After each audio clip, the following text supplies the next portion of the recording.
wabarakatuh. Alhamdulillah, lisan kita selalu memuji Sang Pencipta Allah. Sebagai seorang muslim dan muslimah, kita sangat yakin tidak ada pencipta, pemilik, penguasa, semua yang di langit, semua yang di bumi, semua yang di kedalaman lautan, terjangkau atau tidak terjangkau oleh mata kita kecuali Allah. Dan selalu kalimat ini yang kita pegangi, la ilaha illallah, la ma'buda bihaqqin illallah, tidak ada Tuhan yang berhak disembah kecuali Allah. Kita hidup di atasnya dan kita juga melalui roda kehidupan di muka bumi ini dengan peraturan-peraturan dari Sang Pencipta Allah. Yang halal kita nikmati, yang diperintahkan kita kerjakan, yang dilarang dan haram kita jauhi sampai ajal datang nanti, dan dengan penuh keyakinan pun kita akan menerima balasan yang mulia nantinya, yang abadi di surga di akhirat sana. Oleh karena itu, jadilah orang yang selalu bersyukur kepada Allah atas segala nikmat yang dilimpahkan kepadanya. Selanjutnya kita panjatkan atau dilimpahkan darinya. Selanjutnya kita panjatkan salam hormat kita kepada utusan Allah, Nabi besar Muhammad sallallahu alaihi wa ala alihi wa sahbihi wasallam, sebagaimana Allah telah perintahkan kita untuk mengucapkan salam hormat tersebut. Dan tentu juga sebagai balas jasa kepada manusia terbaik ini yang telah menghabiskan 23 tahun dari masa hidupnya, 13 tahun di fase Mekah, semuanya hinaan, cacian, puncaknya diusir dari kampung halamannya, dan kita tahu bagaimana pedihnya kalau seseorang diusir dari kampung halamannya. Kemudian 10 tahun di fase Madinah, semuanya penyempurnaan agama, sampai akhirnya Allah subhanahu wa ta'ala turunkan firman-Nya dalam surah Al-Ma'idah ayat 3 atau potongan, salah satu ayat potongan ayat dari ayat 3-nya, Al-yawma akmaltu lakum dinakum wa atmamtu alaikum ni'mati wa raditu lakumul Islam madina. Hari ini aku sempurnakan agama kalian, aku nikmat kepada kalian, dan juga aku ridha Islam sebagai agama kalian. Kesempatan ini insyaAllah seperti biasa, teman-teman sekalian, kita akan lanjutkan bedah buku yang kelihatannya kecil sebenarnya, tapi buku ini sangat padat dengan ilmu, dan Allah berikan taufik kepada Syekh Mahmud Al-Misri hafidhahullah dalam menyusun buku ini dengan judul 80 langkah cerdas agar selamat dari siksa neraka. Saya kembali ingatkan dulu berhubungan dengan masalah poin judul kita ini. Poin demi poin sudah kita bahas, dan hari ini insyaAllah kita masuk ke langkah ke-19 ya, untuk selamat dari api neraka. Namun perlu kita garis bawahi, janji Allah subhanahu wa ta'ala benar Bapak Ibu sekalian. Siapa yang patuh, yang beriman, menjalankan perintah, meninggalkan larangan, maka janji Allah tidak akan mungkin salah. Dia akan bahagia, dia akan tentram, di dunia ini dia akan dapat panduan hidup, mendapatkan rezeki yang cukup, dan di akhirat dia akan masuk ke dalam surga. Tidak boleh ada keraguan dalam masalah ini. Jadi setiap kali di antara kita masih menghadapi masalah-masalah dalam hidupnya, maka pastikan berarti dia sedang bermasalah dengan Tuhannya. Karena janji Allah subhanahu wa ta'ala, orang-orang beriman akan dibahagiakan. Makin dia dekatkan dirinya kepada Allah, maka makin terbuka pintu-pintu rahmat, pintu rezeki, pintu kebahagiaan. Kalaupun ada ujian datang, maka Allah akan berikan dia perangkat untuk bisa keluar dari permasalahan tersebut. Begitu juga orang-orang yang membangkang, yang melanggar, terus melakukan dosa-dosa, maka dipastikan orang-orang ini akan sengsara. Hidupnya akan penuh dengan sumpah, sedih, gangguan orang, permasalahan-permasalahan yang tidak selesai, agar dia kembali kepada Tuhannya. Dan puncaknya nanti, di akhirat dia akan masuk ke dalam api neraka. Oleh karena itu tema kita memang berhubungan dengan masalah bagaimana menyelamatkan diri dari api neraka ini. Supaya jangan nanti menyesal pada saat masuk di sana. Karena di dunia ini kalau ada orang melakukan pelanggaran, misalnya orang mencuri, kemudian ketangkap misalnya, lalu digebukin oleh massa. Kalau orang itu sudah meninggal dunia, maka tidak ada lagi yang gebukin. Karena orang pikir orang sudah mati, gak rasa sakit lagi. Tapi di neraka itu tidak ada kematian. Orang akan disiksa selama 24 jam non-stop. Kalau mereka disiksa dalam kondisi terbakar kulitnya, terbakar otot-ototnya, urat sarafnya, dia teriak histeri, tidak ada bantuan. Tidak ada bantuan, tidak ada kasih sayang. Tidak ada lagi negosiasi di sana. Tidak ada sama sekali. Mereka pun kalau berbicara sama malaikat-malaikat penjaga neraka, Allah sebutkan dalam surah Tahrim, surah nomor 66 ayat 6, kalau penjaga neraka itu semuanya keras, kasar. Ya, mereka tidak pernah menerima negosiasi. Bahkan dalam sebuah riwayat disebutkan, ahli neraka akan memanggil para penjaga neraka, meminta agar Allah, mereka mohon agar para penjaga neraka ini memohon kepada Allah meringankan siksa. Tapi malah dibalas dengan kata-kata yang kasar, ya, bantahan-bantahan yang keras. Begitu juga pada saat mereka memohon kepada Allah, Allah pun mengatakan ikhsa'u fiha wa la tukallimun. Kekallah dan hinalah kalian di dalamnya dan jangan pernah kalian berbicara denganku. Sampai kata Nabi SAW, ahli neraka pada saat Allah sudah jawab seperti itu, padahal sifat Allah Ar-Rahmanur Rahim. Allah Maha Pengasih, Maha Penyayang. Tapi ini berlaku bagi orang-orang yang mau mengikuti perintahnya. Ini juga berlaku bagi orang-orang kafir kalau belum meninggal dunia. Tapi kalau sudah masuk ke dalam neraka, ini sudah tidak berlaku lagi. Allah Subhanahu wa Ta'ala murkah pada mereka dan mengatakan tinggal di dalamnya dalam kondisi hina. Dan jangan pernah kalian berbicara denganku. Kata Nabi SAW dalam sebuah hadis, maka ahli neraka pada saat itu ya mengeluarkan air mata, di tempat air mata darah, karena sudah habis air mata mereka. Jadi saking luar biasa. Mereka dibakar, mereka rasakan semua sakitnya, dan setelah mereka hangus pun, itu tidak mati. Mereka rasakan sakitnya, dan Allah utuhkan kembali semuanya dalam proses pengutuhan otot-otot yang terbakar, urat-urat saraf dan kulitnya, itu mereka juga kembali merasakan sakit. Jadi dalam kondisi penyiksaannya sakit, penyempurnaannya kembali fisiknya sakit, begitu terus disiksa dan tidak ada ya selesainya. Terutama kalau orang meninggal naudzubillah dalam keadaan kafir, musyrik, ya munafik, maka ini sudah abadi selama ini dalam situ. Orang-orang beriman pun yang dikenal dengan usatul mu'minin, orang-orang mukmin yang banyak melakukan perbuatan dosa, namun tidak sempat taubat di dunia, akhirnya masuk neraka dulu karena amal buruknya lebih berat daripada amal solehnya, itu juga tetap akan merasakan siksa. Dan ini siksa berat sekali. Bayangkan saja kalau, ini sering saya kasih contoh di pengajian, kalau kita ngambil korek gas kecil, kemudian membakar jempol kita sendiri, hitungan detik saja.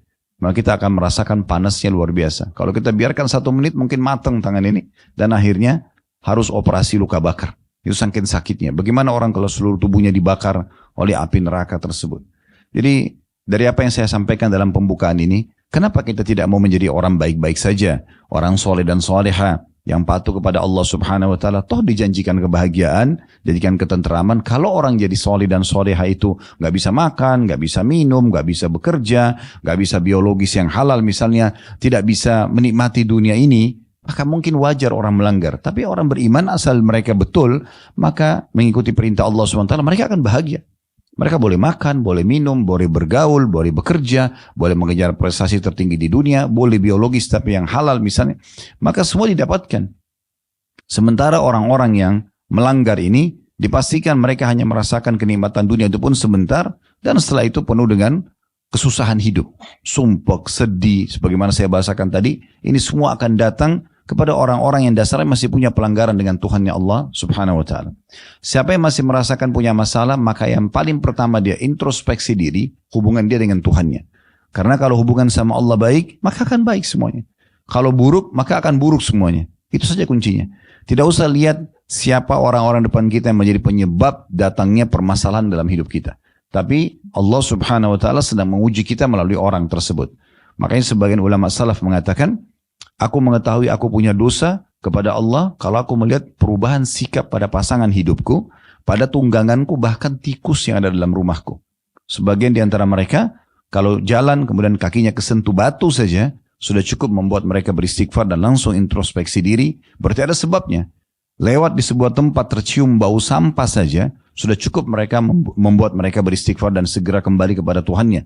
Padahal lewat di tempat sebuah yang bau saja. Begitu sensitifnya mereka, karena semua itu tidak mungkin menimpa seseorang kalau dia tidak punya dosa. Pasti akan diselamatkan oleh Allah SWT, diberikan semuanya kebahagiaan.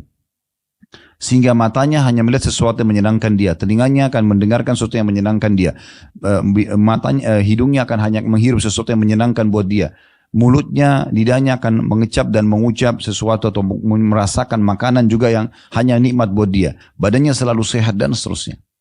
Ada seorang ulama di Saudi, umurnya sudah hampir 80 tahun, mengajar setiap hari ilmu agama. Satu waktu dia pergi dengan murid-muridnya ke satu daerah, naik kapal gitu di sebuah pulau, dan subhanallah di tengah lautan kapalnya itu rusak dan tidak bisa jalan lagi. Mereka juga tidak punya bantuan, sehingga akhirnya harus berenang cukup jauh tempatnya. Dan pada saat sebelum kejadian ini, semua muridnya mengetahui Syekh ini orangnya sangat bersahaja, orangnya sangat tenang. Seperti orang yang cuma betul-betul datang antara dia dengan buku untuk mengajar. Tapi kuasa Allah subhanahu wa ta'ala pada saat itu justru dia yang turun berenang, dia menyelamatkan banyak muridnya sampai akhirnya selamat ke pulau terdekat dan akhirnya selamat setelah itu. Murid-muridnya bertanya setelah itu. Kami Masya Allah tidak menyangka kalau ada power dan kekuatan di tubuh Anda seperti ini. Anda bisa berenang begitu jauh, Anda bisa menyelamatkan sekian banyak murid Anda. Kira-kira apa rahasianya? Maka bahasa dia sederhana. Dia bilang karena saya tidak pernah gunakan tubuh ini bermaksiat kepada Allah, maka Allah pun menyelamatkan semuanya. Kalau Bapak Ibu lihat para ulama-ulama kita di Masjid Nabawi di Madinah, di Masjid Haram Mekah, kalau didengar suara mikrofonnya satu waktu Anda umrah atau haji insya Allah, Anda kalau lagi sholat 5 waktu biasanya kalau habis subuh ya, itu dengar mikrofon ada suara para ulama sedang mengajar ya. Banyak di sisi-sisi Masjid Nabawi biasa ada. Itu kita bisa dengarin kalau ngerti bahasa Arab ya, karena hanya bahasa Arab saja. Itu kalau kita dengar suaranya lantang, mungkin lebih lantang daripada suara kami gitu. Tapi kalau kita lihat orangnya sudah 70 tahun umurnya, sudah sangat tua. Masya Allah penglihatannya masih tajam, pendengarannya masih bagus. Kenapa Allah berkahi? Karena memang anggota tubuhnya tidak dipakai berdosa kepada Allah subhanahu wa ta'ala. Jadi ini poin perlu digarisbawahi menjadi pondasi dalam bahasan kita. Baik insya Allah kita akan masuk ke langkah ke-19 ya. Cara cerdas untuk selamat dari api neraka yaitu puasa sunnah. Berbicara masalah puasa dan plus lagi di sini dikatakan sunnah. Karena puasa wajib semua orang sudah tahu. Ramadan mayoritas umat Islam puasa, gitu kan? Bahkan yang tidak pernah puasa sunnah pun puasa pada saat Ramadan. Tapi puasa sunnah ini yang banyak dilalaikan oleh orang-orang. Kenapa nggak puasa Senin Kamis? Kan cuman sunnah. Nah, kan sering gitu. Kenapa nggak puasa Ayyamul Bid 3 hari setiap bulan? Kan cuman sunnah. Atau kadang-kadang alasannya duniawi. Saya ada meeting, saya ada tamu, saya ada begini dan begitu, segala macam alasan. Sehingga akhirnya dianggap remeh perbuatan ini. Padahal sebenarnya puasa sunnah ini amal yang luar biasa. Pahalanya sangat besar. Kalau Bapak Ibu dalam kondisi puasa, kemudian datang ajal di saat itu, puasa sunnah, apalagi kalau puasa wajib ya. Misalnya lagi puasa Senin atau puasa Kamis, kemudian meninggal pada saat lagi puasa sebelum azan maghrib, dapat tiket ke surga. Ya. Asal meninggal dalam kondisi sedang puasa. Kalau yang pegang bukunya lihat itu di halaman ya 33 ya. Hadits pertama di situ disebutkan oleh penulis sabda Nabi SAW, man khutima lahu bisiyami yaumin dakhalal jannah. Siapa yang akhir hidupnya ditutup dengan puasa sehari, maka dia akan masuk ke dalam surga. Ya, hadis riwayat Al-Bazzar. Dan ini hadis yang sahih. Artinya, kalau kita meninggal dalam kondisi sedang berpuasa, maka kita mendapatkan tiket surga. Oleh karena itu para sahabat, para tabi'in, orang-orang soleh sebelum kita, mereka biar sudah sangat tua, tetap aja puasa. Ya, ada di antara mereka sudah 90 tahun tetap puasa. Disuruh buka puasa oleh orang-orang dia tidak mau. Karena mereka mengejar keutamaan ini. Kalau sampai pun meninggal, ajal datang, ya sudah dapat tiket surga. Kenapa enggak puasa? Dan Ramadan kemarin sudah melatih kita agar terbiasa melaksanakan ibadah puasa. Ini jangan sampai setelah Ramadan kita enggak pernah puasa lagi. Selalu anggap remeh. Ya nanti saya akan puasa. Ya nanti saya akan puasa. Sampai kapan kata-kata nanti? Ingat hadis yang pernah kami sebutkan. Hadis ini diriwayatkan oleh sebagian ulama. Ya, seingat saya Al-Baihaqi meriwayatkan ini. Seingat saya, kalau saya keliru mohon maaf. Tapi hadis ini hadis yang dipegang oleh para ulama. Kalau ahli surga itu pada saat masuk ke dalam surga, sudah selamat masuk ke dalam surga ya, mereka masih menyesali peluang-peluang amal soleh yang dulu luput dari mereka di dunia. Sudah masuk surga tapi tetap menyesal. Kenapa? Karena kalau mereka kerjakan ternyata derajatnya bisa lebih bagus. Tapi sudah nggak bisa lagi beramal. Nggak bisa lagi beramal. Oleh karena itu jangan tunda. Kenapa? Kenapa nggak puasa Senin Kamis? Kenapa tidak puasa Ayyamul Bid? Kenapa? Masalahnya apa? Matikah karena puasa? Kan tidak. Kalau hanya sekedar malas, lawan malasnya. Kalau hanya sekedar mau ingin ketemu dengan orang meeting, kenapa? Meeting saja. Dalam kondisi puasa nggak ada masalah. Suasana kita sering mendapatkan pahala di Ramadan dengan membuka puasakan orang, ngejar buka puasa. Kenapa kita nggak raih setiap pekan? Ada Senin Kamis, Ajak teman-teman sama-sama buka puasa, kirimkan makanan buka puasa. Kenapa nggak dilakukan? Pertanyaan sederhana, sampai kapan tidak mau kerjakan ibadah sunnah ini? Kan gitu. Padahal sebenarnya peluangnya ada. Badan masih sehat, masih mampu. Gitu kan. Dan ini pahalanya sangat besar. Kita harusnya bisa mengerjakan. Dalam sebuah hadis misalnya, tentang puasa Senin Kamis saja dikatakan, ditanyakan kepada Nabi SAW, kenapa Anda puasa Senin dan Kamis? Kata Nabi SAW, karena pada hari Senin dan Kamis, amal-amal sedang dilaporkan ke langit. Dan aku ingin pada saat dilaporkan, aku sedang puasa. Kenapa Nabi SAW pilih puasa? Karena dia adalah ibadah yang paling besar pahalanya. Kan hadis yang masyhur di Ramadan, mungkin Bapak Ibu tidak asing sering dengar hadis ini ya. Hadis Bukhari Muslim. Ya, sesungguhnya seluruh amal anak Adam sudah ditentukan kadar pahalanya 10 sampai 700 kali lipat.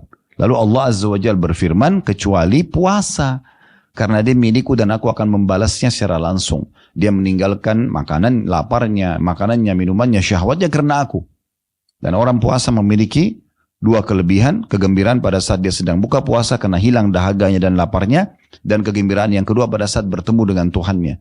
Bagaimana bahagianya kita pada saat meneguk minuman dingin ya, atau minuman hangat pada saat buka puasa dan akhirnya kita sudah segar kembali. Lebih bahagia lagi pada saat kita bertemu dengan Allah karena balasan luar biasa nanti di surga. Ya. Oleh karena itu pertanyaan sederhana, selalu tanya begitu, kenapa saya tidak kerjakan? Ada satu poin penting, tolong direnungi baik-baik ini ya. Setiap peluang amal soleh yang Bapak Ibu sia-siakan tidak akan pernah terulang lagi. Ini sudah saya ingatkan pada bulan yang lalu, saya ingatkan kembali. Jadi kalau sekali kita nggak puasa kemarin Senin misalnya, dosa nggak? Enggak, karena kan amalan sunnah.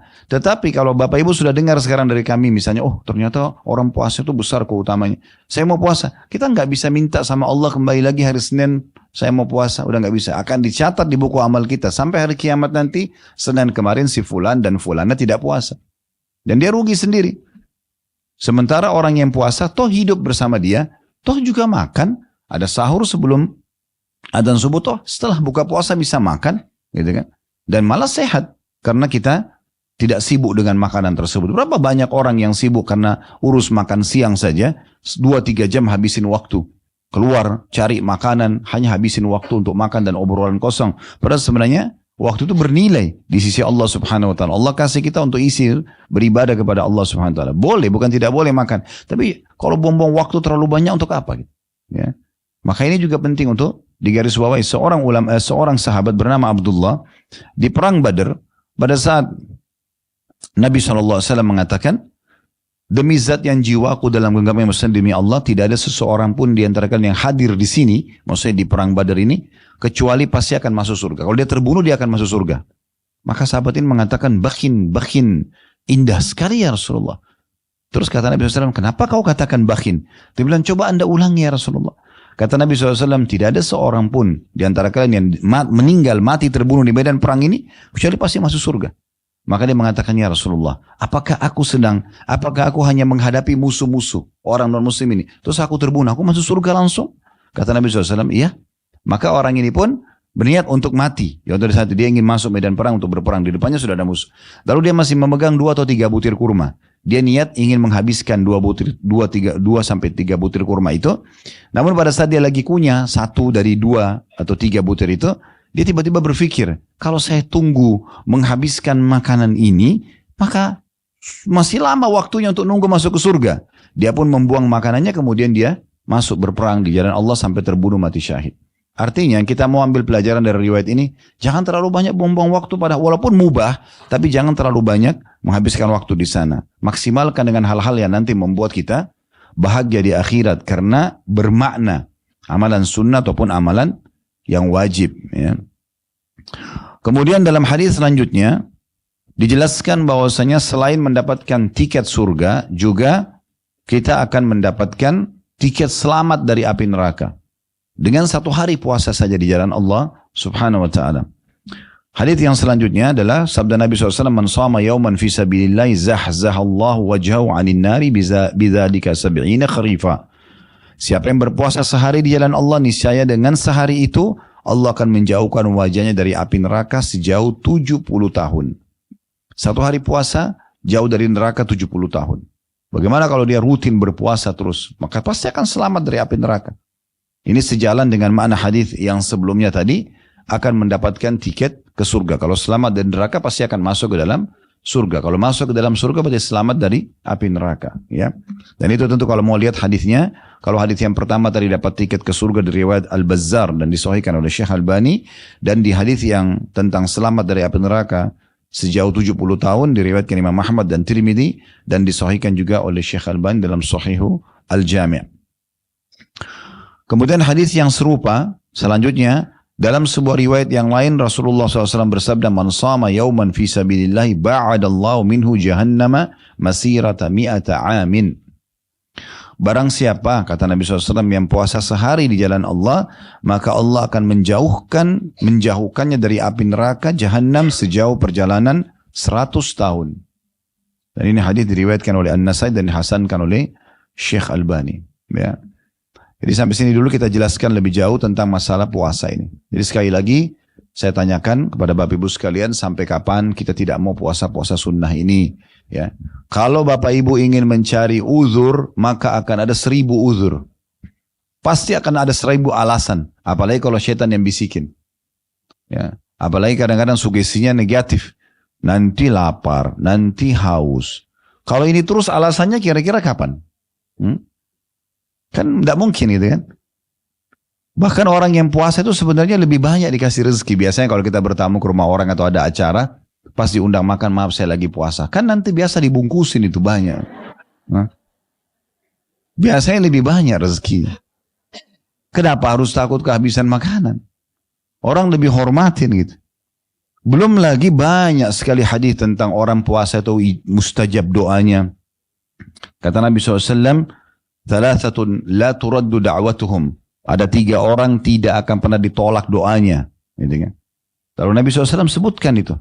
Selain al-imamun adil, pemimpin yang adil, kemudian ada da'watu as-saim, ya. Hatta yuftir, orang yang puasa sampai dia buka puasa, dari mulai sahur, mulai menahan puasa, ya, menahan makan dan minum dari azan subuh sampai menjelang buka puasa, itu waktu mustajab, panjang sekali. Waktu kita bisa memanjatkan hajat apa saja, itu tidak ditolak sama Allah.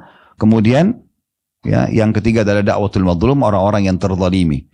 Tapi orang yang puasa ini luar biasa, mustajab doa. Kalau seandainya kita punya hajat Bapak Ibu sekalian, misal kita butuh dengan 1 orang pemimpin wilayah, anggaplah kalau di Jakarta misalnya selatan, wali kota misalnya, ada urusan surat tanah kita ingin dibantu misalnya, atau ada urusan apalah yang kita ingin selesaikan dan butuh beliau. Kemudian dia memberikan syarat, boleh ya datang ke saya jam sekian sampai jam sekian. Saya yakin Bapak Ibu tidak akan luputkan waktu itu kan. Kita akan betul-betul perhatikan jamnya. Misalnya jam 8 hanya sampai setengah 9 pagi. Maka kita akan atur jam supaya tiba sebelum itu. Karena kita tahu ada urusan kita akan diselesaikan. Dan itu sangat terbatas. Itu pun hanya janji manusia. Bisa ditepati, bisa enggak. Bagaimana dengan orang yang dijanjikan diijabah doanya? Pasti dikasih, minta saja. Tinggal minta. Mulai dari azan subuh sampai azan maghrib. Panjang sekali. Ya, waktu. Itu maksudnya diijabah doanya. Tidak ada perantaranya, tidak ada sekretaris Allah, langsung kita tinggal hadap kiblat, memuji Allah, salawat kepada Nabi SAW, sampaikan hajat kita. Dan bagi orang-orang yang mengatakan, tapi kan doa saya ada yang belum diijabah Ustaz. Kita harus adil Bapak Ibu sekalian. Berapa banyak doa yang belum diterima, atau belum kita lihat jawabannya, dan berapa banyak yang sudah diterima. Lalu lebih banyak yang sudah diterima. Bahkan ada yang tidak kita minta doa secara khusus. Contoh misalnya, Bapak Ibu tiap hari lapar nggak? Apa yang biasa kita ucapkan? Lapar. Bis itu tiba-tiba ide kita muncul, ingin makan di restoran tertentu atau makan makanan tertentu. Lalu kemudian lapar kita hilang. Hampir setiap hari. Hanya kita katakan lapar ya, terus dapat makanan. Itu juga termasuk diijabah doanya.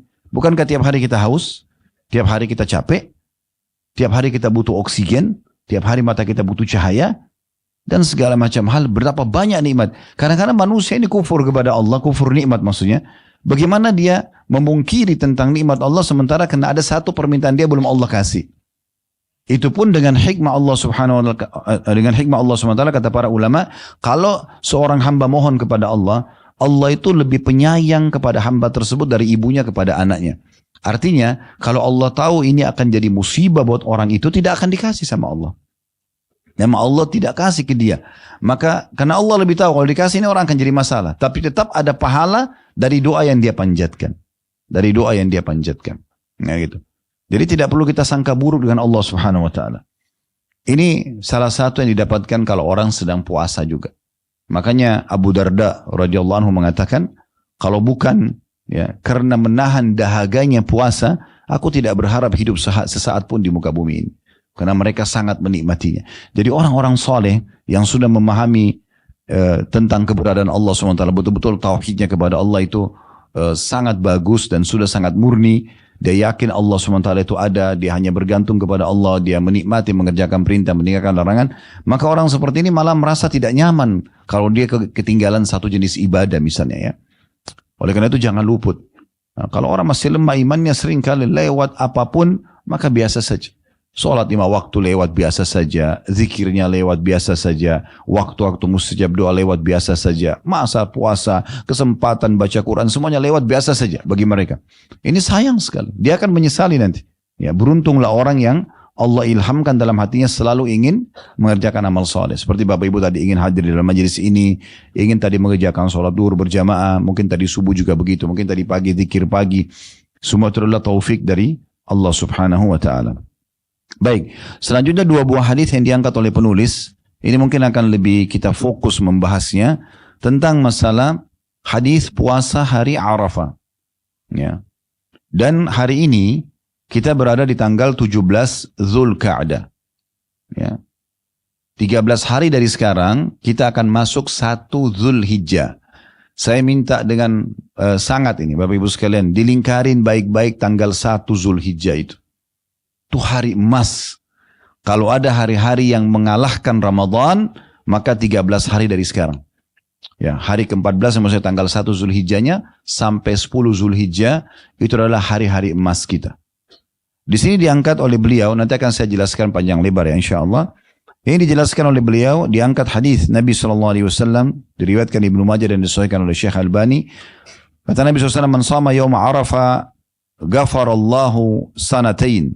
Sanatun amamahu wa sanatun atau sanatan amamahu wa sanatan khalfahu." Siapa yang berpuasa pada hari Arafah, maka Allah akan mengampuni dosanya selama 2 tahun. Setahun sesudahnya dan setahun sesudahnya. Ya. Hari Arafah ini jatuhnya tanggal 9 Zulhijjah. Saya ulangi, kita sekarang berada di tanggal 17 Zulkaadah. 13 hari lagi kita akan akhiri bulan Zulkaadah ini. Bulan Zulkaadah ini bulan 11 dari bulan-bulan Hijriah ya. Nanti Bapak Ibu akan masuk setelah itu 2 pekan, setelah 2 pekan dari sekarang kita akan masuk tanggal 1 Zulhijjah. Nah, tanggal 9-nya itu dianjurkan berpuasa. Hari Arafah bagi yang sedang tidak haji. Bagi yang sedang tidak haji ya. Dan puasanya itu kalau Bapak Ibu puasa 1 hari itu. Bagi yang sedang tidak haji ya, kalau yang haji yang ada di Arafah tidak dianjurkan puasa. Karena memang mereka sudah mendapatkan keutamaan hari Arafahnya. Ya, ini karena mengejar keutamaan hari Arafahnya. Maka dianjurkan puasa, dan puasa 1 hari ini membersihkan dosa 365 hari yang lalu dan 365 hari ke depan. Dosa yang sudah dikerjakan dimaafkan, dosa yang belum dikerjakan sudah dimaafkan. Cuma 1 hari puasa. Oleh karena itu lingkarin baik-baik ini. Kalau perlu beli selalu kalender, kalau taruh kalender di rumah, maka yang selalu yang ada hijriahnya. Tapi alhamdulillah di handphone juga sekarang tinggal Bapak Ibu ketik di Google tanggal hijriah hari ini, keluar langsung gitu kan. Dengan sangat mudah sebenarnya kita bisa dapatkan itu.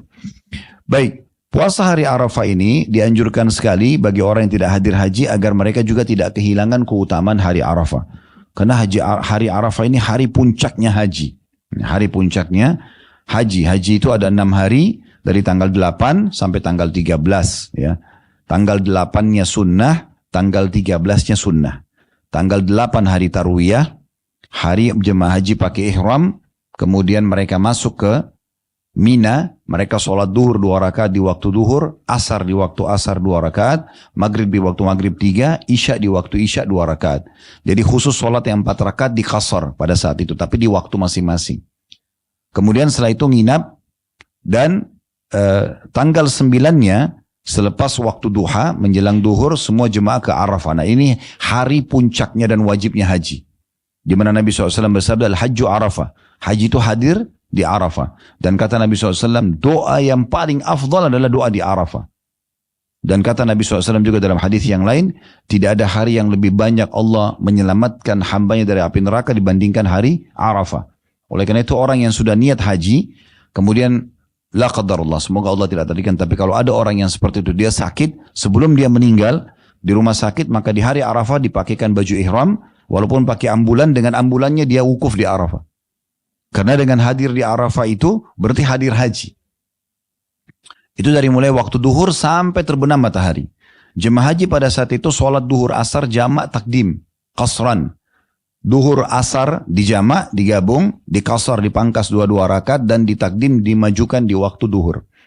Setelah itu mereka memperbanyak tentunya zikir kepada Allah, berdoa dan segala macam, sampai terbenam matahari. Nah nanti maghrib isyaknya itu dijamak takhir. Di malam lebaran itu tanggal 9. Ya. Jadi kita sholat maghrib dan isya, maghrib 3 rakaat, isya 2 rakaat, dijamak, digabung, tapi ditakhirkan, diterlambatkan di waktu isya. Lebih afdal dikerjakan di Muzdalifah, tapi karena kondisi di masa kita sekarang ini tidak memungkinkan sholat di Muzdalifah karena padatnya jalanan, biasanya jemaah haji pada sholat di Arafah, tapi tetap ditakhir di waktu isya.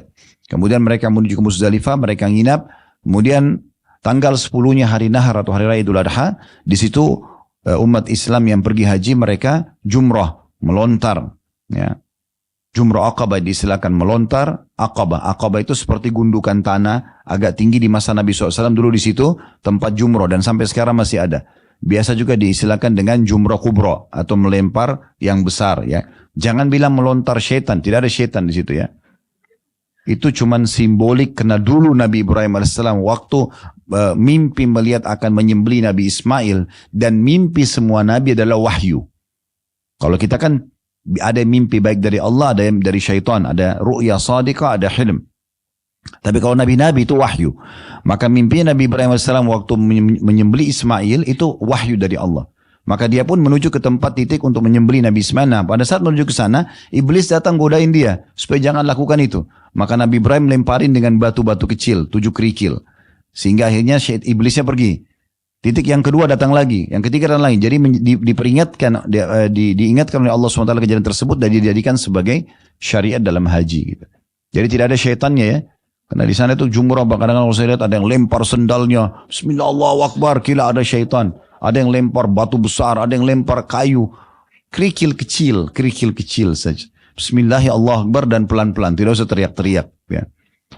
Nah intinya pada saat itu orang jumrah hari Raya Idul Adha, atau dia juga bisa mengerjakan perintah yang lain, yaitu tawaf ifadah, tawaf wajibnya haji dan juga sa'i, atau dia berkurban haji. Kalau hajinya ibu dan bapak tamattu itu berarti umrah dulu baru haji. Umumnya jemaah haji kita pakai ini, ya, dan ini haji yang paling afdal. Kita umrah dulu, tahallul semuanya, selesai umrah, kemudian kita menunggu tanggal 8 baru kita ihram untuk haji. Nah di situ menyembelih. Kalau 3 perbuatan ini sudah dikerjakan, kita sudah jumrah Aqabah, kita sudah tawaf ifadah dan juga sa'i, kemudian juga haji menyembelih hewan, maka berarti sudah boleh tahallul dan halal semuanya, termasuk hubungan suami istri. Tapi kalau seandainya yang dikerjakan baru jumrah, atau salah satunya lah, atau tawaf ifadah atau haji, ya, maka berarti dia hanya boleh tahallul, semua boleh, makan pakai baju biasa, mungkin potong kuku dan segala macam, mandi pakai sampo dan sabun, tapi dia belum boleh interaksi biologi suami istri sampai dilengkapkan 3 hal ini. Kemudian setelah itu nginap di Mina di hari Nahar, hari Raya Idul Adha, kemudian sampai hari Tasyrik terakhir 11, 12, 13. Nah, cuma tanggal 11, 12, 13 itu jumrahnya 3. Kecil, sedang, besar, sugra, wusta, dan kubra atau aqabah. Nah, kemudian pulang dan memperbanyak ibadah kepada Allah Subhanahu wa taala. Kalau Bapak Ibu di sini ada yang pergi haji dan travelnya masih bisa negosiasi untuk masuk tanggal 8 Zulhijjah dan keluar tanggal 13 Zulhijjah, lakukan itu. Ya. Karena banyak travel tidak masuk tanggal 8 karena dianggap sunnah, dan juga keluar sebelum tanggal 13, tanggal 12 sudah keluar karena dianggap sunnah. Ini sayang benar. Allah SWT mengatakan liman ittaqa, orang yang bertahan sampai tanggal 13 itu bagi orang yang lebih bertakwa. Kenapa kita tidak lakukan ini? Sayang sekali. Ya. Oleh karena itu kami di Uhud itu betul-betul menanamkan ini harus jalan, tidak bisa tidak masuk tanggal 8 dan keluarnya juga nanti tanggal 13. Jauh lebih tepat sesuai dengan sunnah. Ringkas cerita Bapak Ibu sekalian, inilah rangkaian ibadah haji dan kenapa saya sebutkan ini? Karena di 10 awal bulan Zulhijjah, amal yang paling afdal adalah haji. Amal yang paling afdal adalah haji. Namun sebelumnya kita coba lihat dulu ya. Silakan dibuka ayat-ayat Al-Quran ini. Supaya kita tahu tentang kedudukan 10 awal bulan Zulhijjah ini. Yang pertama itu tentunya surah Al-Fajr yang sangat masyhur, surah Al-Fajr ya. Di ayat 1 dan ayat 2-nya saya bacakan wal fajri walayalin ashr. Kalau mau ditambah dengan ayat 3-nya wasyaf'i wal watr, itu juga bisa ya. Wal fajri maksudnya demi waktu subuh. Kemudian walayalin ashr dan 10 malam berturut-turut sebelum subuh itu. Wasyaf'i wal watr dan hari ke-8-nya juga hari ke-9-nya. Nah surah Al-Fajr 3 ayat pertama ini bicara tentang 10 awal bulan Zulhijjah. Nah ini yang saya bahasakan tadi 13 hari dari sekarang kita akan masuk 1 Zulhijjah. Nah ini hari-hari emas kita ini. Nah Allah sebutkan di sini. Wal fajr, wawunya ini wawu qasam. Wawu qasam itu wawu sumpah. Allah bersumpah di sini. Ya. Dan fajar maksudnya subuh. Ada yang mengatakan subuh semuanya 10 hari itu. Dari 1 Zulhijjah sampai 10 Zulhijjah. Ada yang mengatakan subuhnya Idul Adha. Dan dari ayat ini, ulama mengatakan Idul Adha lebih afdal daripada Idul Fitri. Idul Fitri biasanya lebih ramai di Indonesia ya. Padahal sebenarnya kalau lebih afdalnya adalah Idul Adha-nya. Karena Allah berfirman, setelah sholat Idul Fitri kita sudah tidak ada perintah ibadah khusus. Jadi boleh silaturahim keluarga, boleh buat aktivitas selama tidak haram dalam agama boleh saja. Tapi kalau selepas sholat Idul Adha, Allah bilang fasholli li rabbika wanhar. Sholatlah Idul Adha itu hai Muhammad dan berkurbanlah setelahnya. Jadi setelah sholat Idul Adha ada ibadah kurban, berarti dia lebih afdal ya daripada Idul Fitri. Terlebih lagi dia juga masuk di 10 awal bulan Zulhijjah. Nanti kita jelaskan hadisnya ya. Kenapa 10 awal bulan ini lebih afdal daripada hari-hari yang lainnya. Kemudian Allah mengatakan walayalin ashr dan 10 malam berturut-turut sebelum subuh itu. Ini sebagian ulama ada yang berpendapat begini. 10 awal bulan Zulhijjah lebih afdal daripada 10 terakhir Ramadan. Ya. Ini 13 hari dari sekarang ini. Bapak Ibu akan masuk 10 hari nantinya, 1 sampai 10 hari lebih afdal daripada 10 terakhir Ramadan yang ada Lailatul Qadarnya. Kenapa? Karena Lailatul Qadar kita kejar cuma 1 malam. Tapi di sini Allah bilang demi subuh Idul Adha dan kejarlah 10 malam berturut-turut sebelumnya, bukan malam ganjil saja. Artinya selama 10 malam kita dianjurkan untuk menghidupkan sholat malamnya. Ya. Kemudian Allah bilang wasyafi'i wal watr dan hari 8-nya dan juga hari ke-9-nya. Itulah hari Tarwiyah tadi, hari pertama haji dan hari Arafah tanggal 9-nya. Nah, di sini Allah sebutkan, di sini disinggung tentang masalah ya, hari ke-9 yang tadi kita sedang singgung tentang puasa hari Arafah itu ya, bagi Bapak Ibu yang sedang tidak hadir di sana. Kemudian juga 10 awal bulan Zulhijjah ini Bapak Ibu sekalian masuk dalam hari-hari yang Allah subhanahu wa ta'ala sebutkan sebagai hari-hari yang dimaklumi sebagai hari-hari haji. Hari-hari haji itu 2 bulan 10 hari. Mulai Syawal, kalau kita Idul Fitri, ya, selamat Raya Idul Fitri 1 Syawal, ya. Sering baca ya? Atau sudah lupa? 1 Syawal. Nah, bulan Syawal itu Bapak Ibu sekalian awal bulan haji. Kemudian Zulqa'dah yang kita sekarang ada dan 10 awal bulan Zulhijjah. Ini dikenal dengan ya, Ashhur Ma'lumat. Bulan-bulan yang maklum, yang harus diketahui. Jadi kalau Bapak Ibu umroh di bulan Syawal atau bulan Zulqa'dah, niatkan untuk umroh haji tamattu bisa. Ya, karena sudah masuk bulan-bulan haji. Nah, batasannya itu sampai 10 Zulhijjah. Full bulan Syawal, full bulan Zulqa'dah dan 10 awal bulan Zulhijjah. Itu yang Allah sebutkan di dalam surah Al-Baqarah ayat 197. Ya. Yang bunyinya Al-Hajju Ashurun Ma'lumat. Haji itu adalah bulan-bulan yang ma'lumat, maksudnya yang sudah ditentukan oleh Allah Subhanahu wa ta'ala. Dan pada bulan-bulan ini dianjurkan untuk memperbanyak zikir kepada Allah Subhanahu wa ta'ala, terutama 10 awal bulan Zulhijjahnya nih. Puncaknya di situ. Memperbanyak zikir kepada Allah Subhanahu wa ta'ala, dan tentu kita sudah tahu juga dianjurkan berkurban di Idul Adhanya dan 3 hari setelahnya hari Tasyrik. Ya. Dan saking mulianya pada hari itu, dan kita dianjurkan untuk ya makan hewan kita, makan hewan sembelihan sampai nggak boleh orang puasa.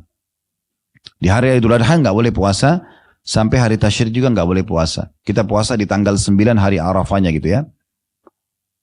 Itu Allah sebutkan di dalam surah Al-Hajj ayat 27 sampai 28. Al-Hajj surah nomor 22 ini ya, ayat 27 sampai 28. Wa'adzim fin nasi bil haji ya'tuka rijalan wa ala kulli dhamirin ya'tina min kulli fajjin 'amiq.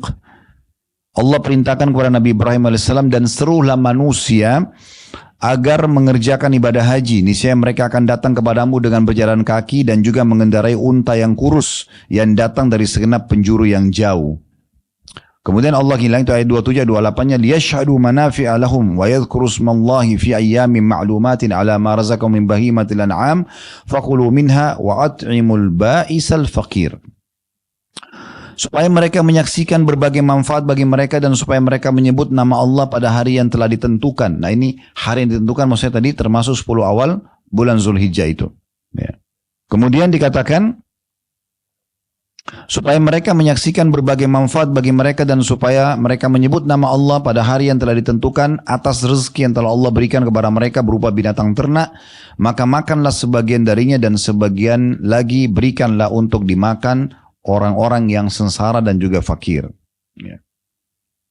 Dari sini pendapat Abdullah bin Umar, Abdullah bin Abbas, Hasan Basri, Atha, dan banyak ulama-ulama salaf dulu, mereka mengatakan adalah hari-hari yang dimaklumi termasuk 10 awal bulan Zulhijjah. Sekarang kita masuk teman-teman sekalian, 10 awal bulan Zulhijjah ini ada sebuah hadis Nabi SAW yang selalu diingatkan oleh para ulama kepada umat Islam. Termasuk kita ingatkan juga sekarang diri kita semua, termasuk diri saya tentunya. Hadis yang sahih. Hadis ini menyebutkan tentang keutamaan amal yang dikerjakan di 10 awal bulan Zulhijjah. Jadi 13 hari lagi dari sekarang yang tadi saya bilang itu ya. Hadis ini diriwayatkan Imam Bukhari berbunyi, ma min ayyamin al-amalus salihu fihi. Hadis ini diriwayatkan Abu Daud dan Tirmidzi, juga Ibnu Majah dan Imam Ahmad ya. Ma min ayyamin al-amalus salihu fiha ahabbu ila Allah min hadhil ayyam. Tidak ada satu amal soleh pun yang lebih dicintai oleh Allah melebihi amal soleh yang dilakukan pada hari-hari 10 awal bulan Zulhijjah. Jadi semua amal yang Bapak Ibu kerjakan sepanjang tahun, wajib ataupun sunnah, yang paling Allah cintai, maksudnya paling besar pahalanya, itu adalah amal-amal yang dikerjakan di 10 awal bulan Zulhijjah. Ini amal yang paling Allah cintai. Qalu ya Rasulullah, walal jihadu fi sabilillah. Maka para sahabat mengatakan, ya Rasulullah, apakah jihad juga di jalan Allah? Keluar berperang, meninggalkan pekerjaan, meninggalkan keluarga, gitu kan? Itu juga belum bisa menyamai makna hadisnya amalan yang dikerjakan di 10 awal bulan Zulhijjah walaupun sunnah. Misalnya orang bilang subhanallah itu di 10 awal bulan Zulhijjah. Apakah jihad juga belum bisa mengalahkan amal subhanallah satu kali itu? Itu makna hadisnya. Atau mungkin sedekah dengan 1.000 rupiah. Atau mungkin baca satu ayat Al-Quran. Karena Nabi SAW bilang semua amal-amal yang dikerjakan di 10 awal bulan Zulhijjah adalah amal yang paling Allah cintai. Maka para sahabat faham, berarti ini amal yang paling afdal nih. Maka sahabat mendatangkan amal yang paling besar di mata mereka. Mereka mengatakan, apakah jihad juga di jalan Allah? Makna hadisnya belum bisa menyamai pahala amal paling sederhana dikerjakan 10 awal bulan Zulhijjah. Tadi saya kasih contoh satu zikir, satu ayat. Ya misalnya sedekah yang sangat kecil. Maka Nabi SAW mengatakan, qala walal jihadu fi sabilillah. Jihad pun di jalan Allah, makna hadisnya belum bisa mengalahkan pahala amalan yang dikerjakan di 10 awal bulan Zulhijjah walaupun itu sunnah. Illa rajulun kharaja binafsi wa mali falam yarji' min dzalika bi syai'. Kecuali satu keadaan, ada orang yang keluar membawa jiwanya dan membawa seluruh hartanya. Dia punya 10 miliar, dibawa semua ke medan perang. Diinfakkan semua di medan perang, dia pun ikut berperang. Kemudian dia tidak membawa pulang keduanya. Artinya dia mati syahid, hartanya habis diinfakkan, baru bisa menyamai pahala amalan yang paling sederhana dikerjakan 10 awal bulan Zulhijjah. Oleh karena itu saya bilang ini hari-hari emas. Hati-hati, jangan sampai luput dari kita ini. Ya, ini hari-hari yang luar biasa gitu. Amalan-amalan yang dianjurkan di 10 awal bulan Zulhijjah yang paling utama adalah haji. Itu yang paling utama. Tadi sudah saya sebutkan itu ya. Saya sudah sebutkan juga 6 harinya, tanggal 8 sampai tanggal 13. Keutamanya cukup banyak ya. Kata Nabi SAW, siapa yang haji tidak rafas, tidak mengucapkan kata-kata syahwat seperti bahasa suami istri, ya, dan juga tidak fusuk, berbuat dosa secara umum, raja'at kayoma waladatu umum, maka dia akan pulang dari haji seperti baru dilahirkan oleh ibunya, gitu kan? Di dalam hadis yang lain, wal hajjul mabrur laisa lahu jazaa illa jannah. Haji yang mabrur maksudnya mengikuti syarat dan rukun, maka tidak ada balasan kecuali surga. Itu keutamanya banyak sekali. Ini puncak ibadah yang dikerjakan di bulan Zulhijjah. Amalan yang kedua yang dianjurkan adalah berkurban, ya, berkurban. Dan Allah SWT berfirman tadi dalam ayat yang saya bacakan, fasalli rabbika wanhar. Salatlah untuk Tuhan Muhammad dan berkurbanlah setelahnya. Ya, dan memang berkurban ini bagi yang punya kemampuan jangan tidak berkurban, ya berkurban semua. Nabi SAW melarang, kata Nabi SAW, janganlah mendekati musalla kami yang tidak berkurban, sementara dia punya kemampuan gitu ya. Atau kama qala Nabi SAW. Jadi itu tentang masalah berkurbannya. Dan ini dianjurkan berkurban sesuai dengan kemampuan. Kalau domba boleh atau kambing, boleh seseorang membawa nama keluarganya, 1 ekor untuk dia sama keluarganya. Kalau sapi maksimal dan unta 7 orang partisipasi dalam 1 ekor, gitu kan. Khusus keluarga boleh kalau di domba. Tapi lebih afdal kalau kita sendirian. Saya bapak ibu sendiri 1 ekor domba, sendiri 1 ekor sapi, sendiri 1 ekor unta misalnya ya. Karena pernah ada 1 orang ibu pernah ikut sama kami di yayasan untuk berkurban, karena kami tiap tahun ada program Adhafam. Kemudian beliau mengatakan, Ustaz saya kirim nih untuk 1 ekor sapi, tapi baru ada 3 nama, 4 nama, dia suaminya sama 2 anaknya. Saya lagi cari lagi supaya bisa masuk 3 orang lagi. Saya tanya kembali, kenapa ibu harus cari 3 orang lagi supaya 7 orang? Saya bilang nggak usah. Kalau cuma 4 orang saja, malah lebih bagus, pahalanya coba dibagi 4. Kalau 7 dibagi 7 gitu kan. Kalau orang tidak punya kemampuan, kecuali dia bergabung sama orang-orang lain, maka itu baru bergabung, ya kan? Makanya Nabi SAW pernah berkurban 2 ekor domba sendirian beliau. Domba jantan bertanduk yang berbulu putih, yang bagian mata dan kakinya berbulu hitam, gitu kan. Nabi SAW juga pernah berkurban sekitar 60 ekor unta, gitu kan. Jadi memang orang bisa berkurban sendirian, gak ada masalah. Lebih banyak lebih bagus. Nah ini ibadah yang afdal ya. Dan pada saat itu kita berbagi daging kurban tersebut kepada orang-orang susah, tapi jangan lupa kita dianjurkan juga makan sebagiannya. Di saat misalnya kita dekat ya, dan kita bisa menjangkau, tapi kalau kita titip di satu lokasi yang jauh, misalnya di satu kota yang berbeda, misalnya di satu yayasan atau satu masjid, maka itu tidak ada masalah. Ya. Kemudian yang ketiga ini jadi saksi bahasan kita puasa. Nah puasanya ini di 10 awal bulan Zulhijjah itu yang paling baik ya, Bapak Ibu puasa 9 hari. Dari tanggal 1 sampai tanggal 9.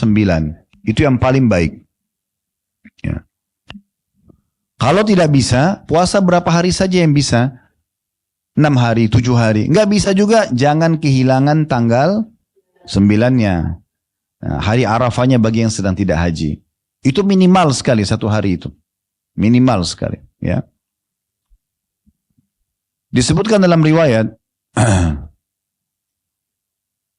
dari riwayat Hunaidah bin Khalid dari istrinya, bahwasanya beberapa istri-istri Rasulullah SAW an ba'da azwajin Nabi SAW qalat kana Rasulullah SAW yasumu tis'a dzilhijjah wa yawma ashura wa 3 ayyamin min kulli syahr awwala itsnaini min asy-syahr wal khamis. Kalau Nabi SAW itu biasa berpuasa 9 hari berturut-turut. Ya, 1 sampai 9 di awal bulan Zulhijjah, kemudian juga puasa pada hari Ashura 10 Muharram. Nanti kita jelaskan karena itu penutupan hadis dalam bahasan kita nanti. Berpuasa 3 hari juga setiap bulannya. Tapi di sini saksi bahasanya bahwasanya Nabi SAW puasa selama 9 hari. Ya, karena memang kalau ditanya kenapa pilih puasa? Karena puasa adalah amal yang paling afdal. Jadi kita berada di hari-hari yang paling afdal. 10 awal Zulhijjah itu hari-hari yang paling afdal gitu kan. Maka amal ibadah yang paling baik haji. Kemudian setelah itu ada ibadah kurban. Tapi kurbannya adalah berjalan di tanggal 10 sampai 13 Zulhijjah. Kemudian berpuasa ini. Kalau puasa 9 hari berturut-turut. 10 kita nggak boleh puasa karena Idul Adha. Hari Lebaran nggak boleh puasa. Dan 11 sampai 13 hari Tasyrik juga nggak boleh puasa karena itu hari-hari makan kurban kita. Ya. Dan para sahabat juga dan para tabi'in yang berpuasa selama 9 hari cukup banyak. Dinukil dari Ibnu Umar, Ibnu Abbas, radhiyallahu anhum ajma'in. Juga dari kalangan tabi'in Hasan Basri, Ibnu Sirin, Qatada. Mereka semua berpuasa selama 9 hari. Amalan yang keempat, memperbanyak takbir, ya, tahlil, zikir secara umum. Ya. Dan ini kita bertakbir, Allahu Akbar, bertasbih, subhanallah, bertahmid, alhamdulillah, bertahlil, la ilaha illallah, kita ucapkan itu. Ya. Dan ini ada di 10 awal ini ada anjuran di 2 jenis takbir. Ada namanya mutlak, ada muqayyad. Ya. Kalau mutlak itu dia tidak terikat dengan waktu. Jadi mulai masuk awal 10 Zulhijjah kita sudah mulai bertakbir, bertahlil ya, memperbanyak itu. Lagi di kendaraan, dikatakan dalam riwayat Ibnu Umar di pasar, di jalan-jalan beliau membaca itu. Dan itu juga umumnya para sahabat membacanya sendiri saja tentunya. Ya. Subhanallah, alhamdulillah, la ilaha illallah, Allahu Akbar, atau Allahu Akbar, la ilaha illallah, Allahu Akbar, walillahil hamd. Yang biasa kita dengarkan kalau mau sholat id ya, dikomandangkan. Nah itu anjurannya kalau 10 awal bulan Zulhijjah itu dibaca dari awal Zulhijjah sampai ya akhir hari Tasyrik gitu ya. Ibnu Abbas berkata, radhiyallahu anhu berkata, berzikirlah kalian pada Allah di hari-hari yang ditentukan yaitu 10 awal bulan Zulhijjah dan juga pada hari-hari Tasyrik ya. Ibnu Umar, Abu Hurairah, mereka perlu keluar ke pasar selama 10 hari pertama bulan Zulhijjah lalu mereka bertakbir, lantas manusia pun mengikuti mereka bertakbir ya. Tapi ini maksudnya sendiri-sendiri masing-masing begitu mendengar Allahu Akbar, jadi orang dengar, oh orang ingat, orang jadi takbir. Nah ini kita perbanyak di jalan-jalan, kayak kita lagi di mobil, lagi di motor, lagi jalan, lagi di rumah, ibu-ibu lagi bersihin rumah, lagi ngurus anak. Pokoknya kita selama bukan di tempat yang dilarang zikir, maaf, bukan di WC, maka kita berzikir saja. Perbanyak terutama di saat itu ya. Seperti yang biasa Bapak Ibu dengar ya, Allahu Akbar, la ilaha illallah, Allahu Akbar, walillahil hamd. Kita ulang-ulangi itu ya. Ini termasuk amalan yang sangat dianjurkan yang keempat ya. Ada itu tadi takbir mutlak. Kalau takbir muqayyad terikat dengan waktu ya. Nah ini biasanya dikerjakan selepas sholat berjamaah atau sholat wajib ya. Itu dikerjakan. Kalau orang yang haji maka mulai dari subuh hari Arafah, setiap habis sholat subuh di Arafah, nanti habis sholat duhur dan asar juga gitu kan. Itu dibaca tadi Allahu Akbar, la ilaha illallah, Allahu Akbar, walillahil hamd. Itu dibaca sampai akhir hari Tasyrik. Jadi mulai subuh hari Arafah tanggal 9 sampai akhir sholat maghrib dan isya di hari Tasyrik. Gitu ya. Bagi orang yang tidak haji dimulai dari sholat duhur Idul Adha. Ya. Sampai hari Tasyrik. Tentu kita boleh takbir dari awal Zulhijjah, tapi ini kalau kita kerjakan habis sholat saja, itu terjadi di waktu-waktu yang sudah kami sebutkan tadi. Kemudian selanjutnya, setelah ya memperbanyak takbir, tahlil dan seterusnya, amal yang keempat itu ya. Amal yang kelima, memperbanyak sholat malamnya. Karena Allah kembali kepada tadi dari surah Al-Fajr ya. Allah bilang, wal fajri walayalin ashr. Dan kejarlah sholat id itu dan juga 10 malam berturut-turut sebelumnya ya. Maksudnya di situ malam-malamnya kita hidupkan dengan sholat malam karena sebagian pendapat ulama mengatakan lebih afdal daripada 10 terakhir Ramadan ya. Dan semua yang Bapak Ibu kerjakan lebih afdal daripada jihad. Tadi sudah kita bacakan hadisnya. Kemudian yang keberapa sekarang? Yang keenam, sholat Idul Adhanya sendiri. Ya. Nah, yang dianjurkan sholat Idul Fitri Idul Adha ini agar dihadiri oleh semuanya ya. Anak-anak, orang tua, laki-laki, perempuan, bahkan perempuan yang berhalangan pun dianjurkan untuk keluar. Walaupun tidak ikut sholat. Untuk mendengarkan khutbahnya. Dan dianjurkan kalau kita lagi keluar ke satu tempat sholat, melalui satu jalan, pulangnya bedakan jalannya. Ya. Begitu sunnah Nabi alaihi salatu wassalam. Ya. Kemudian yang ketujuh, memperbanyak ya doa. Tadi kan ada zikir ya, ini doa secara khusus. Artinya doa termasuk amal yang luar biasa, tapi kita khususkan memperbanyak doa. Ya. Selain waktu-waktu mustajab seperti antara azan dan iqamah, sepertiga malam, pokoknya sepanjang hari-hari 10 Zulhijjah itu semuanya penuhi dengan doa. Jadi begini ya Bapak Ibu sekalian, kadang-kadang kita ini jarang berdoa karena kita berpikir apa? Berdoa itu kalau kita punya hajat saja. Ini keliru, ini perbaikin baik-baik ini. Oh nanti saya berdoa kalau saya sakit supaya disembuhkan. Nanti kalau saya punya utang mau dilunasin baru gitu berdoa. Nanti kalau saya mau punya keturunan baru saya berdoa. Nanti kalau saya mau punya pasangan baru saya berdoa. Ini keliru. Berdoa sebelum ada hajat. Supaya nanti Allah sudah kasih sebelum kita minta. Ya. Dan berdoa ini kata Nabi SAW akan memberikan manfaat. Ya. Baik itu datang atau belum datang jawabannya. Baik diperlukan atau tidak diperlukan. Karena dia adalah ibadah yang akan kita panen pahalanya. Kata Nabi SAW nanti pada hari kiamat akan datang orang-orang diberikan banyak sekali ya pahala bergunung-gunung, lalu dia tidak tahu ya dari mana pahala-pahala itu. Maka dia pun bertanya pada para malaikat, dari mana ini? Kami kayaknya nggak pernah tahu nih amal dari mana nih. Kata para malaikat, ini adalah doa-doa kalian di dunia yang kalian panjatkan yang belum kalian dapatkan jawabannya. Jadi dia panen dalam bentuk pahala yang besar nanti hari kiamat. Maka kata Nabi SAW dalam hadits ini, orang-orang ini pada saat itu ya berharap agar semua doa mereka yang mereka panjatkan di dunia itu nggak didapatkan jawabannya dan didapatkan dalam bentuk pahala di akhirat. Karena memang pahalanya sangat besar. Oleh karena itu jangan pernah menunda doa dan jangan pikir doa nggak penting. Berdoa setiap saat. Bahkan pada hal-hal yang kecil. Bapak Ibu mau keluar ke satu mall, berdoa agar Allah mudahin parkirannya. Berdoa agar Allah mudahin baju yang kita mau beli dapat. Berdoa agar makanan yang kita mau beli dapat. Doa. Kenapa? Susahnya apa? Berdoa agar Allah mudahin ketemu, meetingnya berhasil. Kan berdoa semuanya. Kan gitu. Berdoa supaya Allah mudahin, berdoa supaya Allah selamatkan dari mara bahaya. Ya. Kata Nabi SAW, kenali Tuhan kalian pada saat kalian sedang lapang, maka dia akan kenali kalian pada saat kalian sedang susah atau sulit. Ya. Ini amalan yang keberapa? Yang ketujuh. Ya. Kita masuk amalan yang kedelapan. Taubat kepada Allah Subhanahu Wa Taala. Memperbanyak taubat. Ya. Karena itu taubat juga adalah amal yang paling baik.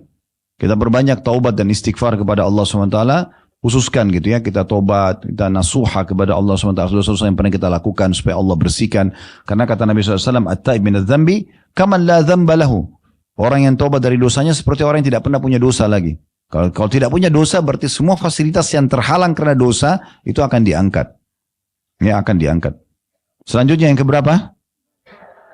Ini memperbanyak sedekah. Ya, terutama memberi makan orang. Di 10 awal Zulhijjah ini lebih afdal memberi makan orang lain. Makanya kata Nabi SAW tentang masalah haji mabrur. Ya, ini kalau Bapak Ibu lagi haji pun, kami sekarang juga membuatkan program untuk jemaah haji kami begitu. Ingatkan selalu. Di sana di Mekah itu usahakan selalu berbagi makanan. Bahkan kami akan ajak jemaah untuk bekerja sama dengan yayasan resmi di sana supaya bisa ikut berbagi makanan. Karena kata Nabi SAW, haji mabrur adalah memberikan makan kepada orang-orang dan bertutur kata yang santun. Bertutur kata yang santun. Jadi termasuk di situ ternyata yang menyebabkan haji mabrur yang dapat surga, yang kata Nabi SAW, haji mabrur laysa lahu jazaa'il jannah, haji mabrur tidak ada balasan kecuali ya masuk surga. Salah satunya penyebabnya adalah suka memberi makan orang. Jadi jemaah haji bukan hanya sekedar pergi haji, bukan hanya sekedar nikmati makanan sendiri di hotel, bagi-bagiin makanan. Saya pernah di kemah di Mina, saya mengatakan kepada jemaah kalau tinggalin hotel bawa aja uang cashnya. Untuk apa Ustaz? Nanti tahu sendiri gitu. Bawa aja, pokoknya bawa dan amankan. Insya Allah aman di kemah, ditaruh di koper cabinnya, bisa ditaruh di kemah. Kita insya Allah selalu standby di kemah kan. Pada saat keluar ke Jumrah, saya bilang coba bawa uangnya semua. Pada saat kami jalan, ada di sana banyak kontainer-kontainer di pinggir jalan, di dekat Jumrah, itu banyak sekali. Mereka memang jual air atau jual jus gitu kan. Kita tinggal datang, saya mau beli 100, saya mau beli 1000 piece gitu. Tinggal bayar, kemudian tolong bagiin. Dia teriak tuh, sabilillah, sabilillah gitu. Jemaah haji pada datang, ambilin. Gitu kan. Terus saya bilang sama jemaah yang kebetulan bawa uang pada saat itu, coba ambil aja bawa sendiri. Bapak ibu praktekin, ambil, terus berdiri di tengah jalan, bilang sabilillah. Pada dikeroyokin sama jemaah, kapan lagi kita berikan minum? Jemaah dari Afrika, jemaah dari Eropa, pada mampir minum dan lagi haus orang. Gitu kan. Dari itu sangat bagus. Jadi kalau Bapak Ibu yang belum tahu, kalau pas lagi haji atau umrah dengar kata-kata sabilillah berarti gratis tuh. Ya. Itu gratis semua. Ada yang bagi makanan, ada yang bagi snack-snack, orang semua luar biasa berbagi. Kalau tahun lalu kebetulan kami nggak dapatkan kontainer itu pulang dari Jumrah, karena maktabnya di 111 sangat dekat dengan Jumrahnya, akhirnya ada satu kios di situ, saya lihat jual minuman, saya bilang kepada jemaah kita beli dari sini aja. Habis itu satu toko dikeroyokin jemaah tuh. Terus kita keluarin di pinggir jalan dibagiin ke orang-orang. Ternyata ada juga jemaah Indonesia yang lewat di situ. Yang kita bagiin. Tapi ini termasuk. Nah kalau yang sedang tidak haji berbagi di sini. Nggak ada masalah. Berbagi. Pokoknya di 10 Agustus ini termasuk sangat baik untuk kita berbagi makanan ya. Nah berbagi makanannya bisa dengan 3 ya. Yang pertama kita traktir orang. Jangan selalu mau ditraktir. Nah, bakhil. Makan tunggu habis, saling tunggu siapa yang duluan ke kasir. Karena pelit. Pelit itu dosa besar, nggak boleh pelit. Ya, dermawan justru kebaikan, gitu ya. Jadi kalau perlu kita sudah ke kasir duluan, sebelum tamu datang, teman-teman datang ini ya, saya bayar duluan, gitu. Itu baru dermawan. Ini nggak duduk di meja tunggu, biarin dia berdiri duluan deh. Nah. Atau kirimin orang makanan, ya. Ini yang kedua. Kita masak di rumah, ibu masak lebihin lalu berikan kepada orang. Itu kata Nabi SAW kepada Jabir radhiyallahu anhu, hai Jabir, kalau kau masak, lebihkan dan berikan kepada tetanggamu. Ini jenis yang kedua. Yang pertama kita bayarin orang, yang kedua kita berbagi apa yang kita masak. Yang ketiga kita berbagi makanan yang sedang kita makan. Yang kalau misalnya orang itu betul-betul tidak punya kecuali itu saja, misalnya dia cuma punya sepotong roti, usahakan dia tetap berbagi, gitu ya. Berbagi saja. Makanya kata Nabi SAW, ittaqun nara walau bisyikki tamra. Selamatkan diri kalian dari api neraka walaupun dengan sepotong kurma. Jadi kalau cuma punya 1 butir kurma, jangan makan sendiri, bagi 2. Makan setengahnya, kasih setengahnya. Itu saking luar biasanya Islam suruh kita dermawan. Ya. Ini kadang-kadang ibu-ibu ini sama anaknya pun pelit. Nah, begitu buat masakan favoritnya, jangan makan ya, punya ibu. La haula wala quwata illa billah. Dia beli minuman taruh di kulkas, wanti-wanti anaknya jangan makan ya. Begitu buka kulkas besok pagi nggak ada, siapa yang minum? Si fulan, dimarahin anaknya. Lebih sayang minuman daripada anak, kan itu ajaib itu. Ya? Coba biasakan berbagi. Nabi Ibrahim alaihissalam itu kalau lagi mau makan, dihidangkan makanan sama istrinya, nggak pernah makan sendiri. Buka pintu rumahnya, siapa saja lewat dipanggil, ayo makan sama saya. Biarpun tidak kenal, gitu kan? Uwais Al-Qarni rahimahullah, seorang ulama yang paling afdalnya tabi'in, itu beliau orang miskin. Beliau itu kalau makan pungut-pungutin sisa makannya orang.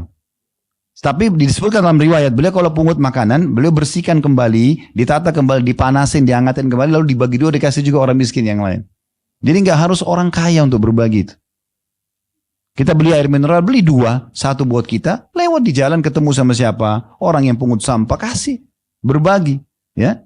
Makanya Allah SWT mengatakan, wa may yuqa syuhha nafsihi fa ulaikumul muflihun. Siapa yang terhilang dari dirinya sifat kikir, maka mereka adalah orang-orang yang beruntung.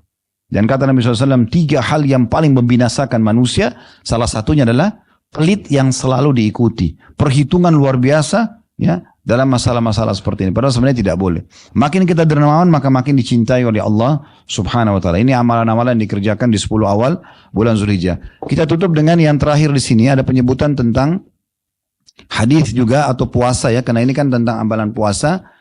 Puasa hari Tasu atau Ashura. Yang terakhir sekali itu ya, di halaman 34-nya di bawah. Dan dalam riwayat kata Nabi SAW, wasiyamu yaumi Ashura inni ahtasibu 'ala Allah an yukaffira as-sanata allati qablaha atau qablahu. Puasa hari Ashura, Ashura diambil dari kata-kata Asyara yang berarti 10, tanggal 10 Muharram. Jadi kalau nanti yang tadi kita bahas 10 Zulhijjah, kalau habis Zulhijjah kita masuk ke bulan Muharram. Nah kalau tadi tanggal 9 Zulhijjah, ini 1 bulan setelahnya tanggal 10 Zulhijjah Muharramnya. Dikenal dengan hari Ashura. Kata Nabi SAW, puasa hari Ashura, aku berharap kepada Allah agar ia dapat melebur dosa setahun yang sebelumnya atau tahun sebelumnya. Diriwayatkan Tirmidzi dan dihasankan oleh Syekh Albani hadits ini. Nah, akan saya jelaskan ini ya. Kedepannya insya Allah kita akan bahas langkah ke-20 bergaul dengan orang-orang saleh. Itu insya Allah kedepannya, biidznillah. Baik. Puasa di bulan Muharram ini adalah puasa juga yang afdal ya, yang sangat besar pahalanya. Kata Nabi SAW, afdalus siyami ba'da Ramadan, siyamu syahrullahi Muharram. Puasa yang paling afdal setelah Ramadan adalah puasa yang dikerjakan di bulan Muharram. Artinya usahakan di bulan-bulan itu kita menjaga puasa Senin Kamis, puasa Ayyamul Bidnya. Cuman memang Ayyamul Bid ini maksudnya 3 hari setiap bulan ya, 13, 14, 15. Cuman di bulan Muharram ada anjuran untuk menambah dengan puasa 2 hari, 9 dan 10. Kalau 10-nya, tanggal 10 Muharram ini hadisnya tadi, bisa mengampuni dosa setahun yang lalu atau 365 hari yang lalu.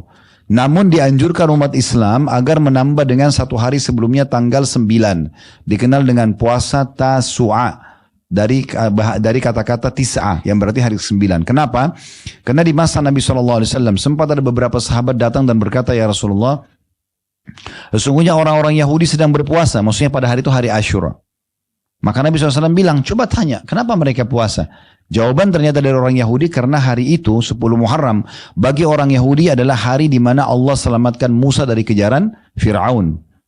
Jadi waktu Nabi Musa AS selamat lewatin Laut Merah, Fir'aun ditenggelamkan, nah itu tanggal 10 Muharram. Orang Yahudi puasa pada saat itu karena bersyukur kepada Allah, selamatnya Musa. Maka kata Nabi SAW, kami lebih berhak umat Islam terhadap Musa daripada mereka. Maka Nabi SAW suruh kita puasa hari Ashura. Dan keluarlah keutamaan tadi bisa membersihkan dosa-dosa setahun yang lalu. Ya. Nah cuman kenapa tanggal 9? Karena Nabi SAW menyuruh kita agar menyelisihi orang Yahudi. Beliau mengatakan kalau saya masih hidup tahun depan, saya akan ikutkan 10 dengan 9-nya. Oleh karena itu dianjurkan puasa 9. Kalau yang tidak bisa misalnya 9-nya ada udurnya, dia puasa 10 sama 11 misalnya. Kalau memang tidak bisa sama sekali tanggal 10 pun bisa. Tetapi kalau bisa kita ikutkan sehari sebelum atau sehari setelah itu lebih baik tentunya agar menyelisihi orang-orang Yahudi. Kesimpulannya tentunya kita dianjurkan memperbanyak puasa kepada Allah Subhanahu wa taala, dan apa yang kita bahas 1 jam lebih ini semuanya bertujuan untuk mengingatkan kita kembali agar jangan menunda-nunda kesempatan puasa dan amal-amal soleh yang lain. Terlebih lagi kita sudah mendekati 10 awal bulan Zulhijjah.